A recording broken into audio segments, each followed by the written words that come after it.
વડોદરા મહાનગરપાલિકાના સર સયાજીરાવ સભાગૃહ ખાતે આજરોજ મળેલી સામાન્ય સભા આપણા પદ્મશ્રીથી સન્માનિત એવા સ્વર્ગવાસી શ્રી જોરાવરસિંહજી જાદવ, પૂર્વ મ્યુનિસિપલ સભાસદ શ્રી ખોડાભાઈ ચોથાભાઈ ભરવાડ તથા પૂર્વ મ્યુનિસિપલ સભાસદ શ્રી મગનભાઈ જસવંતલાલ દેસાઈજીના અચાનક લેવામાં આવેલી તેમની વિદાય અને આવા દુઃખના પ્રસંગે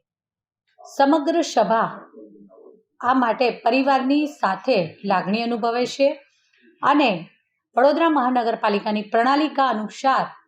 આજ રોજ આ મળેલી સામાન્ય સભા મુલતવી રાખવામાં આવી. સૌએ સાથે મળી 2 મિનિટ મૌન પાળ્યું. ઈશ્વર તેમના પરિજનોને આ આવી પડેલ દુઃખ સહન કરવાની શક્તિ આપે અને આ માટે સમગ્ર સભા તેમના પરિવારની સાથે લાગણી સાથે જોડાયા છે અને ઈશ્વર તેમના આત્માને શાંતિ આપે તે માટે 2 મિનિટ મૌન પાળી ઈશ્વરને પ્રાર્થના કરી અને આજની આ સભા તારીખ 24/11/2025ના રોજ સાંજના 5 કલાકે મળવા પર મુલતવી રાખવામાં આવી છે.